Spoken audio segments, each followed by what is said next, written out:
Hello అండి, welcome back to Chenki kitchen. ఇవాళ ఎన్నో ఆరోగ్య ప్రయోజనాలు ఉండే రాజ్మా కర్రీ, అలాగే దానితో పాటు జీరా రైస్ గురించి చెప్పబోతున్నానండి. ఇది మన ఓవరాల్ హెల్త్కి చాలా ఉపయోగపడుతుంది.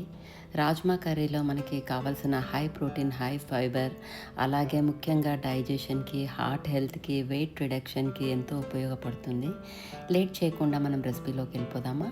ముందుగా ఓవర్ నైట్ సోక్ చేసుకుని ఒక కప్పు రాజ్మా తీసుకున్నానండి. ఇది సోక్ అయిన తర్వాత మనకి 1.5 కప్గా వచ్చింది. దీనికి ఒక 4 కప్పులు వాటర్ వేసి 7-8 విజిల్స్ వచ్చేంత వరకు మనము ఉడకబెట్టుకోవాలి. 7-8 విజిల్స్ అయితే సరిపోతుందండి, మనకి మెత్తగా అయిపోతుంది. దీన్ని మనం పక్కన పెట్టుకుందాము.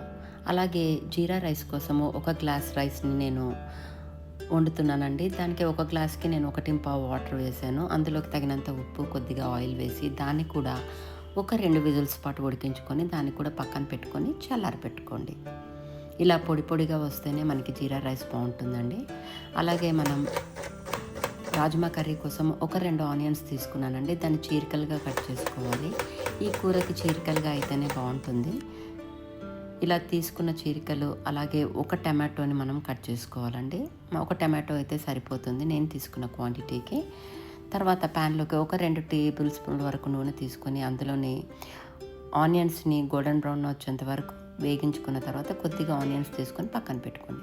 అందులోకి తగినంత అల్లం వెల్లుల్లిని, అలాగే ఒక టమాటో వేసి దాన్ని ఒక 2 నిమిషాల పాటు వేయించుకున్న తర్వాత అందులోకి సోక్ చేసుకున్న 7-8 జీడిపప్పు పలుకుల్ని, అలాగే మిరియాలు, కొద్దిగా గరం మసాలాని తీసుకొని అది కూడా మూత పెట్టుకొని ఒక 2 నిమిషాల పాటు మగ్గించుకోవాలి. ఇలా మగ్గించుకున్న దాన్ని గ్రైండ్ చేసుకొని మనం పక్కన పెట్టుకోవాలి.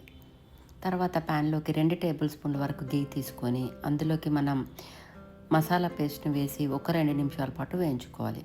ఎక్కువ వేయించిన అవసరం లేదండి, ఆల్రెడీ వేయించుకున్నావు కాబట్టి ఒక 2 నిమిషాలు వేయించుకున్న తర్వాత అందులోకి మనము పసుపు, ఉప్పు, కారాలని, ధనియాల పొడి, జీలకర్ర పొడి, అలాగే గరం మసాలాను తీసుకొని ఒక 2 నిమిషాల పాటు వేయించుకున్న తర్వాత అందులోకి మనము మసాలా గ్రైండ్ చేసుకున్న దాంట్లోకి కొద్దిగా వాటర్ వేసుకొని అది కూడా వేసేసి, అలాగే ఉడికించుకున్న రాజ్మా వాటర్తో సహా వేసేయండి. ఎందుకంటే ఆ వాటర్ పడేయకండి, అందులోనే అన్నీ మనకు కావాల్సినవన్నీ ఉంటాయి.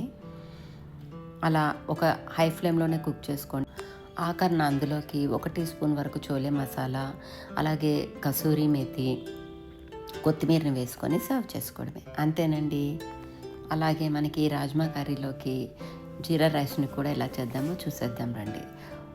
ముందుగా నెయ్యి తీసుకొని అందులో ఒక 2 టీ స్పూన్ల వరకు జీలకర్ర వేసుకొని దూరగా వేయించుకున్న తర్వాత మనం ఉడికించుకున్న అన్నాన్ని వేసేసి ఒక 2 నిమిషాల పాటు వేపిన తర్వాత అందులో కొత్తిమీర వేసుకొని సర్వ్ చేసుకోవడమే, అంతే అండి. టేస్టీ అయిన రాజ్మా కర్రీతో జీరా రైస్ని కంపల్సరీగా మీరు ట్రై చేయండి. చాలా చాలా టేస్టీగా ఉంటుంది.